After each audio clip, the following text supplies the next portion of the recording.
Nebi Muhterem sallallahu aleyhi ve sellem Efendimiz Hazretlerinin aziz, pak, münevver, mutahhar, ruh şeriflerine servat şerifi getirenlerin ahir ve akıbetleri hayrola. Âl-i ezvacı tahiret evladı Resul-i Eshab-ı efendilerimizin vesaire enbiya-i ve Resulü fihan haziratın ervah şeriflerine Pirimiz Bilal Habeş radıyallahu anh Efendimizin, Şeyhimiz Sahib-ü Seyf Şeyh Abdülkerim el-Kıbrıs Rabbani Hazretlerinin ve alelhusus bu caminin baynisi ve bugüne kadar içerisinden gelmiş geçmiş imam mezzin kaymlarının ve kahve-i ehli imanın ervahı için Allah rızası için El Fatiha.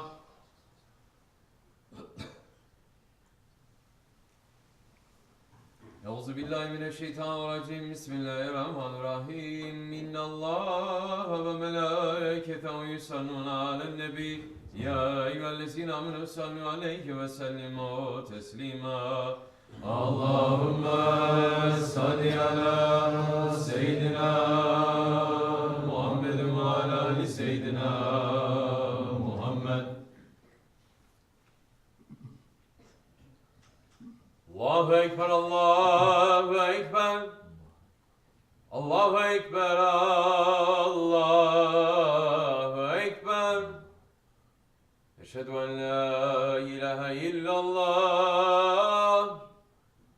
eşhedü en la ilahe illallah, eşhedü enne Muhammeden Resulullah. Eşhedü enne Muhammeden Resulullah. Hayya ale's-salâh, hayya ale's-salâh,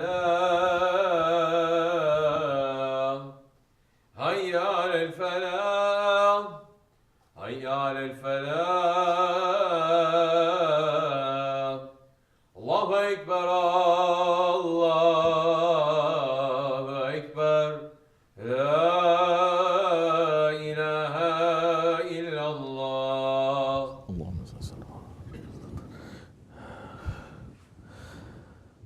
Elhamdülillah, elhamdülillah, elhamdülillahi Rabbil alemin. Ve salatu ve selamu ala Resulina Muhammedin ve ala alihi ve sahbihi ecmain. Nahmedullah Teala ve nestağfiru ve eşhedü en la ilahe illallah vahdehu la şerike leh. Eşhedü enne seyyidina Muhammedin abduhu ve habibuhu ve resuluhu sallallahu aleyhi ve ala alihi ve ezvacihi ve ashabi tabi hurran raşidin mahadin. Min ba'di ve zemmeti ala tahkik hususan min rahmeti khulafa rasul ala tahkik umar el-mu'minin Hazreti Ebu Bakr, Umar, Osman ve Ali ve ala bakir sahabe tabi'in ridvanullah ta'ala aleyhim ecmain. Ya eyyuhel mu'minul hazirun yetekullah ta'ala ve te'innallaha mellezine tekvellezine hum muhsinun. Elhamdülillahi Rabbil alemin. Salatu ve selamu ala eşrafil enbiya mursalin seyyidina Mevlana Muhammedin ve ala alihi ve sahbihi ecmain. All praises are due to Allah who has created everything from nothing. All praises are due to Allah who says in His holy words, Bismillahirrahmanirrahim. It is He who created you from dust, then from a drop of seed, then from a clot, then brings you out as a child. Then He orders that you reach full strength and afterwards you become old men, though some among you die before. And that you reach a specified time in order that you may learn wisdom. It is He who gives life and causes death. And when He decrees a matter, He says to it, Kun, be, and it is. Sadaqallahu al-Azim. May all peace and blessings be upon the Sultan of creation, the Imam of the messengers, the Master of the first and the last, the beloved of the Lord of the two easts and the two wests, the grandfather of Hassan and Hussein, Sayyidina Muhammad alayhi salatu wassalam, and upon his noble family and blessed companions. May all peace and blessings be upon the four Khulafa Rashidin, Hazreti Abu Bakr Siddiq, Hazreti Umar al-Faruq, Hazreti Osman al-Ghani, and Hazreti Ali al-Murtaza, and all those who follow their way until the last day. Ya ayyuhal mu'minun, O believers, we are Allah's servants. He has created us. He has fashioned us out of nothing. He has given us life, and He has sent us to this world for His servanthood. We cannot escape that nature of our creation, which is to be a servant. As our Sheikh Saibul Saif Shabrukan Kabisir Rabbani Karazasir is saying, there are good servants and there are bad servants. It doesn't matter. Shaitan is a servant of Allah also. We cannot say in our prayers, remove this shaitan from this world. Can we make that prayer? No. Allah subhanahu wa ta'ala put shaitan. So shaitan is coming and whispering. Shaitan is not committing the wrongdoing. The man is the one who is doing it. Shaitan is doing his duty. Shaitan's job is to come and whisper wrong things to man, and if man follows, if he follows that wrong thing, he will become the tool of shaitan. And if he does the wrong thing, it is not shaitan but the man who is doing it. If the man is doing right and is following the order of his Lord and his Prophet, he becomes a tool of the Lord, Allah subhanahu wa ta'ala, and Allah does good through his hands. So within that condition of servanthood, Allah subhanahu wa ta'ala has given us free will to live either as good servants or bad servants. The bad servants, they become tools of shaitan and their ego. The good servants, they become tools of Allah and His Prophet, and it is through them that the divine will is done on the earth. So what is the distinction between the good servant and the bad servant? Sahibul Saif is saying, the one who has good manners is entering to paradise. The one who doesn't have good manners are closing the paradise doors to themselves. It doesn't matter where you are sitting. You can be sitting in the masjid 24 hours. You can be sitting in the masjid 24 hours, but at the end of your time, shaitan puts the hook and pulls you out. You can be inside the dumpster all your life, but if you are always acting with good manners, then in the end, the awliya put the rope and pulls you out from that mess that you are in. Allah subhanahu wa ta'ala doesn't leave His good servants, the ones who have good manners, to suffer in the end at least. Good manners, adab. It is the foundation of everything. Without that, there can be no progress in this religion. Without manners, there can be no following the sunnah of Rasulullah alayhi wasallam. Without manners, our reading of Quran, our prayer, our fasting, our zakat, our hajj, all of it can easily be spoiled, corrupted by shaitan. Because manners is the essence of the religion. This is why Hazrat Hasan al-Basri radiallahu an said very simply, he who has no manners has no knowledge. He who has no patience has no deen. And he who has no taqwa has no closeness to Allah. So if we run after knowledge and amal and good deeds without the foundation of manners, one day we're going to fail. Because manners are dealing with the heart. Manners are dealing with the intention. Manners are dealing with making a man walk on the path of ihsan, of beauty. To act in every moment like he is in the presence of Allah subhanahu wa ta'ala. Manners is how a person can live according to the hadith. Actions are according to the intentions, and everyone will get what they intended. Manners purifies the intention, because in every moment the person with manners looks and thinks and evaluates, am I pleasing my Lord with this action or not? Which is why the Holy Prophet ﷺ said, perfect manner, perfect faith belongs to a believer with good manners. And this is why he ﷺ said, a believer with good manners and good character gets the same reward as the one who fasts and spends his night in prayer. Today's Muslims want to fix their problems. Today's Muslims want to recover the honor and the glory of Islam, but they are not interested in manners. In fact, they are interested in everything except for manners. They're interested in politics, in knowledge, in business, but not in manners. Because to gain good manners, to gain adab, a person has to first admit that he does not have good manners. And he has to come to a person with good manners and submit and say, please teach me. So to enter into the dergah of adab, a person must first come with humility.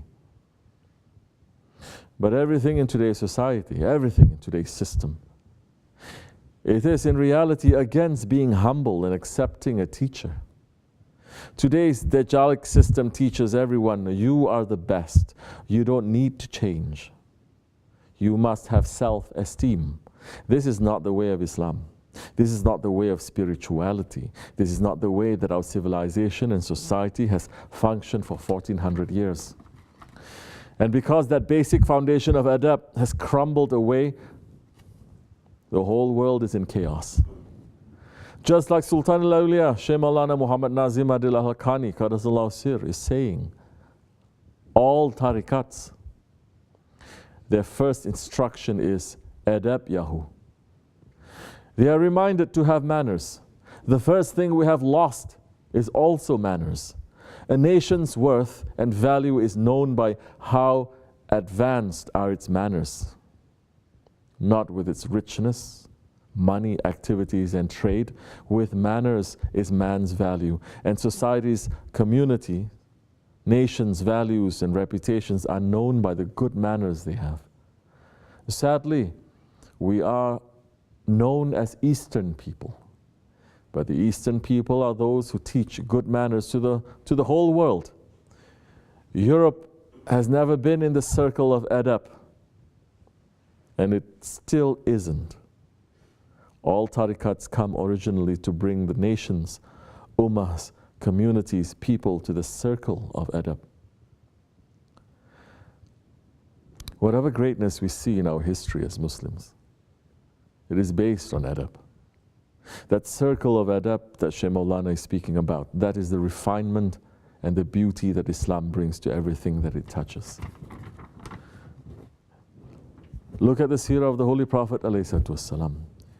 He came to a backward and ignorant people who were engaged in the worst tyranny and cruelty, a nation that was burying its own daughters alive in the hot sands, a nation that was breaking the back of its slaves, a nation that was constantly warring and fighting and spilling blood without any reason, a nation that had forgotten about Allah and was instead worshipping false idols.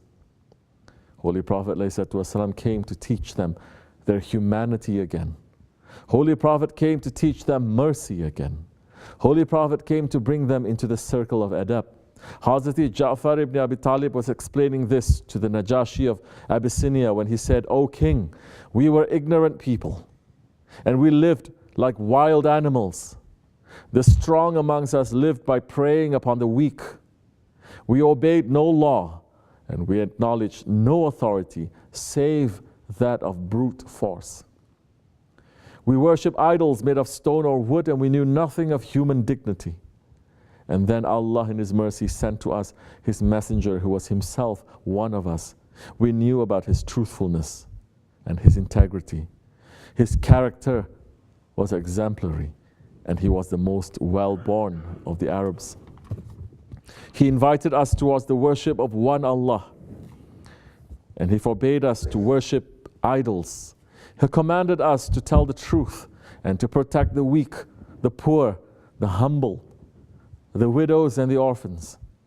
He ordered us to show respect to women and never to slander them. We obeyed Him and followed His teachings. Most of the people in our country are still idol worshippers and they hated our conversion to the new faith which is called Islam. They began to persecute us and it was in order to escape from persecution by them that we sought and found sanctuary in your kingdom. This is the power of adab. This is the power of Islam. Look at what the adab of Islam did to every nation that it touched.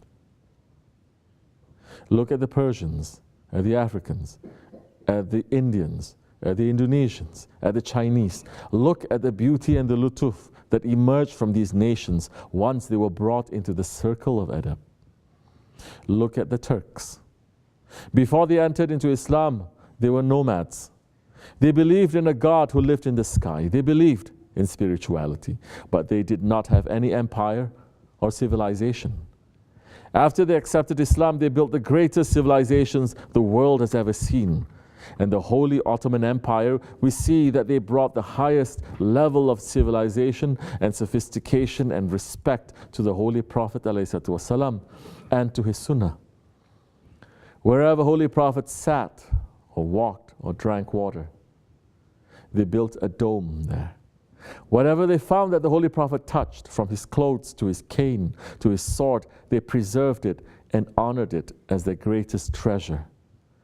The sultans put the peacock feather from the broom of the Rawza Sharif in their turbans to show that they are the servants of Rasulullah. They made the most elaborate and beautiful ceremonies to honor the Holy Prophet ﷺ, from the Mawlid to the Raghaib to Ramazan. And the Ottoman civilization showed honor and respect to the awliya Allah.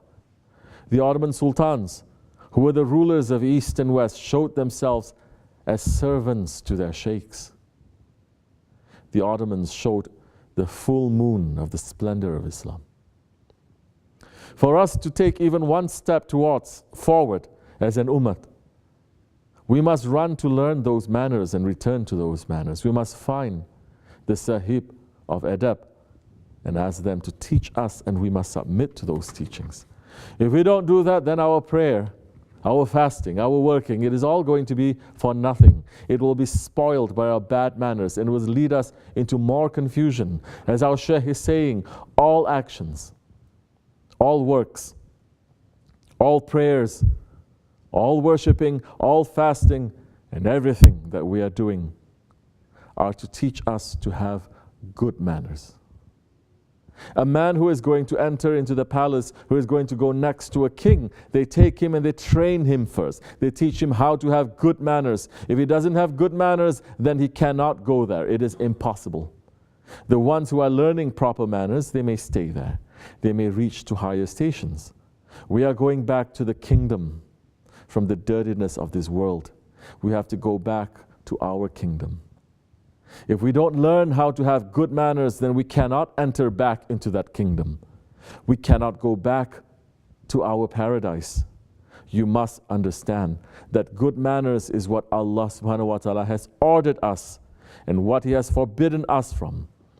We must carry those. Then a man may say, I have good manners. Otherwise, all teachings now in the East, West, North and South, they have failed. It has failed so badly that today the religious leaders are accepting man to man and woman to woman marriages.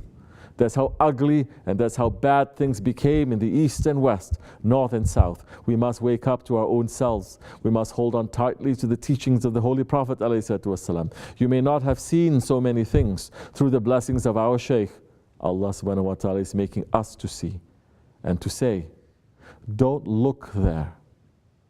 Don't look there. Don't do this. Don't do that.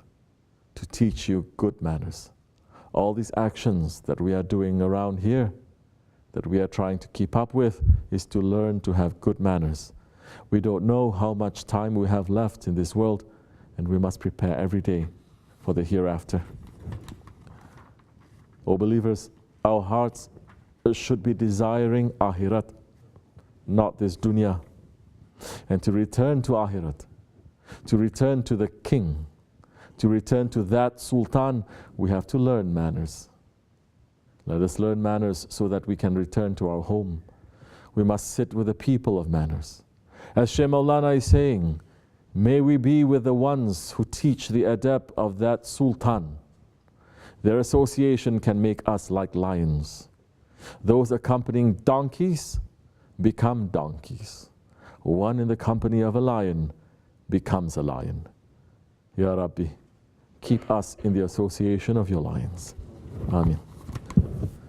Astaghfirullah, astaghfirullah, astaghfirullah, lazim, lazim. La ilaha illa wa al-hayyul wa atubu ilayh. La ilaha illallah wahdahu la sharika lah, lahul mulku wa hamdu kulli shay'in qadir. La ilaha illallah wahdahu la sharika lah, lahul mulku. La ilaha illallah wahdahu la sharika lah, lahul mulku. لا إله إلا أنت سبحانك لا إله إلا أنت سبحانك لا إله إلا أنت سبحانك Subhan kudusun Rabbina Rabbil Malaikati var. Subhan kudusun Rabbina Rabbil Malaikati. Subhan kudusun Rabbina.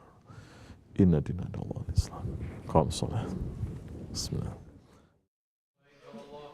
Allahu Ekber, Allahu Ekber. Eşhedü en la ilahe illallah, eşhedü en la ilahe illallah. Eşhedü enne Muhammeden Resulullah, eşhedü enne Muhammeden Resulullah. Hayya aleyhisselah, hayya aleyhisselah, hayya aleyhisselah, hayya aleyhisselah. Hadi gâme selat, hadi gâme selat. Allahu Ekber, Allahu Ekber. La ilahe illallah.